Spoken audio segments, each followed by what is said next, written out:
When a parent company owns part of another business but keeps it off their main balance sheet, we call it an unconsolidated subsidiary. Instead of combining every line item, the parent company uses the equity method to reflect their share of ownership. Usually, if a company owns between 20 and 50% of another business, they have significant influence, which triggers this specific accounting rule.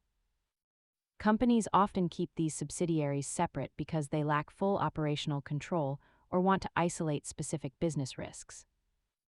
The main difference is control. If you own over half, you consolidate everything. If it is less, you only report your share of the profits.